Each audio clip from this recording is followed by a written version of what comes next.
Hey yo, we're talking about sinners. Let's jump right in. Y'all, I was 2 to 3 minutes late because I got my tickets early in the morning at 10 a.m. in IMAX because everybody was down my neck talking about you gotta see it in IMAX. So I got the tickets early in the morning. It was packed, it was sold out. I got in the fourth row, so I wasn't really breaking my neck, but I had to get it early. So yes, I was 2 to 3 minutes late. I came in when Smoke and Stack were buying the juke joint, and so the first thing I noticed was when the Klansman was calling them boy and stuff, they was like, all right, we ain't no boys, we grown men.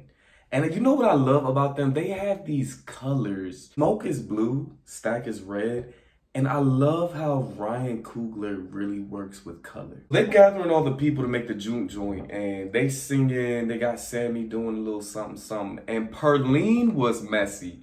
Shout out to Jamie Lawson. We went to the same high school and the same college, Lee Art School. So amazing to see her do her thing. Shout out to Jamie. He's not messy, but Perlene was messy. Perlene talking about, I got a husband. Stop asking questions. You might bite off more than you can chew. I said, okay, all right, girl. What we talking about? So marry the white girl, which is so interesting because they keep trying to say that she's white passing throughout the movie. Like, oh, she's mixed. And it's like, y'all, this is a white girl. She said her grandfather was half black. And so I know people try to do this thing of like, oh, if you got one drop, you're black, which isn't true because we got one drops of us in us and we're not white. That was bothering me a little bit because I'm like, she's white. She's white. Something about her character, she was always with some like graphic language of just like you, my, and I, and when you was in love with me when you stuck it in the, and I was like, ooh, like every time she was speaking, it was something crazy like that. The cornbread scene was funny. Cornbread was funnier to me than Slim. Like I know a lot of people love Slim and we're gonna talk about that later, but the cornbread scene where he's in the fields picking cotton and Stack comes up to him, he's like, yeah, F you and F your wife. And she gonna wanna F you after I give you all this money. He's like, I'm about to beat the black off you, boy. And she's like, well, hold up now. How much money you talking about? That was really funny. Yeah, I didn't like Slim because most of the time, I know y'all love him. I know the audience was cracking up at him. Maybe I'm the only one and I'll stand alone. But I could not understand him, right? Like they passed the prisoners and he was like, yeah, my daddy, back when daddy gonna get hanged. So we gonna, and it's like, I understand that that is the dialect. I understand like, hey, them South people can really hit that twang. But the thing I appreciated about Jamie is that she had the dialect, but I could still understand the story. Every time Slim was on camera, I really couldn't hear what he was saying. That happened a lot in the movie where like I would be hearing something and it was supposed to be important, but I couldn't understand it. And there was an option to go watch it with captions. And I'm like, at this point, I should have just watched it with caption because, I mean, they are in Mississippi. I can't really understand what they're saying. Love the Asian family, like, and little Lisa, like, they really made me, like, I was really rooting for them. We gotta talk about Annie, the big girl from Lovecraft Country in the Michael B. Jordan sex scene. Y'all, when she said, your body don't forget, your body didn't forget me. And she reached down and grabbed him under there. Everybody in the audience like, ooh, no, she didn't. She started licking his ear from the bottom of her tongue, y'all. She biting that ear. But I think Ryan Coogler is a genius because he understands that bigger black women aren't appreciated and made to feel beautiful in America. So I think he purposely added that scene in there to be like, y'all, we see y'all, we appreciate y'all. If Americans are hunting down these vampires, they're vampire hunters, and they get to the white family, and the white family, they take the vampire in and they're like, miss, we are trying to find this person. He's very dangerous. If you see him, please let us know. And you can see that they're part of the Klan, and it's just like, that's how racist people be. They be so focused on hate that they're willing to destroy themselves. The juke joint is popping, everybody comes out, and the Sammy singing is so good that he starts to summon ancestors. And at first, I was like, this is really weird. Like, you start seeing the people twerking in the future. You start seeing, like, the bands from the 80s. Like, you see people really, like, you see all of the culture. And at first I thought it was weird, but then I actually did start to enjoy it. It was very beautiful to see all these culminations of Black history come together to celebrate. And you even get to see some of the Chinese ancestors in there. Like I'm not very familiar with Chinese culture, but that was really beautiful to see, just all that culture in one shot. Mary goes up to Stack. She's like, look, let me go make you some money with them white people. Like, we know they got money. Let me go get them. They gonna listen to me. She goes out there and I'm immediately scared for her. Like, I know she's gonna turn into a vampire because she's a vampire in the trailer. But it was so sad to see like how they were preying on her and like see how lonely she was, and that was just very eerie and creepy. Comes back, she's like, Cornbread, you gonna let me in? He's like, of course I'm gonna let you in. And it's like, y'all, that's a metaphor. We be letting white people into our community. We be letting white people into our stuff, and then they be ruining it. Again, she hits Stack with that language. She's like, you can steal trucks, you can steal from trucks and buses, but you can't steal this for one night. She's going at it with Stack. She starts to bite and kill Stack.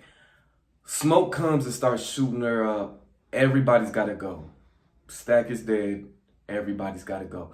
Mary runs off. She's like, we gonna kill every last one of y'all. Party's over. People start leaving to their cars, and I'm like, shoot, I want to go with them. They look like they got it out and made it safe. That comes back alive, and he breaks through the door, and Annie throws some garlic juice on him. It becomes apparent that these are vampires, and Annie's like, we need wooden stakes, we need garlic, we need silver bullets. They preparing, they ready to go. So somebody's like dead, like there's a bunch of blood on the floor, so they throw him out. They're like, he can't be in here when he comes back to life. They throw him out. And they're like, okay, somebody killed him, so we're going to go get in a circle, and somebody's going to eat this garlic. Perlene, she was doing too much, y'all. Like, I was so mad at Perlene because they passing the garlic around, and she just all, like, scared and weird of the garlic. And so eventually Smoke takes out his gun. He's like, girl, you're going to eat this garlic. So she starts to, even with the gun in her face, she's still acting weird and you's an evil man, and she swallows the garlic. It's like, it's just garlic. I'm sure there's worse things happening tonight than some garlic. We get to Slim, and it looks like he's the vampire. He's just all acting all weird. Turns out he got like IBS or whatever. And the audience was cracking up at that. But again, I didn't think it was funny because I didn't hear what he said. The moment where Cornbread got, and so Cornbread is trying to come in. He's trying to get them to let him in. And he's like, y'all gonna let me in? And Annie, she's just like, you've been walking your big ass up through here all night. You can't just walk on in here. I'm trying to be polite and I got manners. He's like, well, if you're not going to let me in, just give me my money. So he goes to give him the money. He tries to bite him. Smoke shoots his face off. Here, the one guy that they thought was dead banging on the door. Turns out he wasn't dead. That was just wine. So he's like, let me in, let me in. Refused to let him in. He gets tackled by Cornbread and dies. Bo, because we was hoping that Bo made it out alive, is just like, hey, honey, you ready to go? And she's like, you don't see him killing him right there? He's killing him. He's like, oh, Dad, don't worry about that. Come on, let's go. So then we get really sad because we know that Bo died. See outside, all those people who got in them cars, all them people we thought made it out safe, they did not make it out safe. And so the Irish vampire has them doing this Irish dance like thing, and it's really creepy, y'all. That was the creepiest, scariest scene in the movie for me. Just seeing all them black people doing that Irish dance. And it's so weird, like, it just didn't look right on their black bodies. It's a metaphor for something too, but I don't know how to articulate it quite yet. So they start taunting Grace. They're like, oh, we're gonna go home and get little Lisa. And so she's looking at y'all. She's just like, so what are we gonna do? Even if it's not tonight, what about the next night? We're just gonna fight this for the rest of our lives? They're really taunting Grace. And it's ironic because her name is Grace. And grace is when you don't give someone something that they do deserve. And so she was trying to give them what they deserve. So she wasn't very graceful at all. Trying to hold her. They're trying to like make her shut up. She bites the finger. She's like, come on in, mother. Y'all, that was the end of the movie right there. That was everybody was mad at her. I understand she was upset, but why would you let, half of the battle was already won because they couldn't come in. You let them all in. That was the end of the movie right there, y'all. So this is where things start getting weird because it's 5 of them, right? It's like 5, 6 of them. How y'all gonna fight 70 vampires? It's like 70 to 100 people out there. Y'all gonna fight off 70 vampires? They come in, Grace throws a cocktail. That thing didn't do nothing. It just burned the place up. All you did, Grace, was set the place on fire. So she burns up trying to fight a vampire. Annie gets bit. So this is where it gets really weird. So Annie gets bit and she's just like, kill me. She's like, Smoke, kill me. And it's so weird because it's like, the vampires aren't attacking him. Yes, Mary is upset that Annie was killed and so they run off. But then I'm like, okay, so they're gone. But what about the other vampires? There's still like 70, 80 vampires out there. And it's like, he taking all this time to kill her. He's like trying to talk to her. And it's like, he would have been dead. They run upstairs. It's only 3 of them left. It's Pearline, Sammy, and Smoke. Smoke and Stack start fighting, and Stack is trying to bite him, but he can't. And I'm like, oh, that's the twin inside fighting him. But my friend pointed it out to me later, like, nah, like, because Annie put that medallion on him, he couldn't bite him. And I was like, dang, well, I wish, like, the Stack inside was trying to fight that. Pearline gets bit, and she's just like, just go, which was really sad, because she was about to make it. So there's this really sad scene with Smoke and Stack, and he's just like, he's about to kill him, and he's like, I'm sorry I couldn't protect you. And I'm not gonna lie, y'all, I started to tear up just a little bit at that part because I was like, that's really sad. Thank you for protecting me. Jump from the roof and the Irish vampire is like beating him up in the water and he's not letting that guitar go, which is so interesting. This is another part where I'm like, there's 70 vampires. Why don't they just jump him? Like, why are they just letting this one vampire beat him up? So it's revealed like, I want you because you can bring my ancestors back. Like he wants to be with his old people again. About to bite him and he hits him with the guitar. There's silver in the guitar so it messes with all their brains. He heals from that. He's about to kill him again. And then Smoke comes out of nowhere and stabs him in the back. And I'm like, who was that who stabbed him in the back? It's Smoke. And it's like, wait, so you snuck past all those vampires. There was no split splash in the water that you heard or nothing like that. So you got through everybody. Then the sun comes up. Vampires die. Sammy decides to return home. And he comes into the church. And he's all bloodied up. And his dad is just like, son, drop the guitar. Drop the guitar. And I'm looking and I'm like, why isn't he dropping the guitar? Like, boy, drop the guitar. Did you see what happened last night? You were almost killed.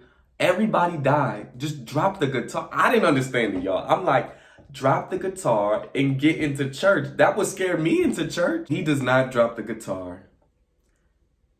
Smoke stays back to kill the Klansmen because apparently the Klansmen were going to kill them all at the juke joint anyway. He's firing bullets, you know, in very, very Michael B. Jordan fashion. Like the ladies love him. Like the muscles are jiggling everywhere. Kills them all, but he does get shot.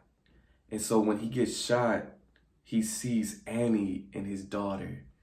And it was a very beautiful moment. Just like, I'll let you hold her if you put the smoke out. I don't want to get no smoke on her. It was really sad. Turns out at the end of the movie, Sammy survived all the way till he was like 80 or something. But also Stack and Mary survived. And y'all, I'm not gonna lie, this scene was kind of weird to me because I'm like, what are they trying to say here?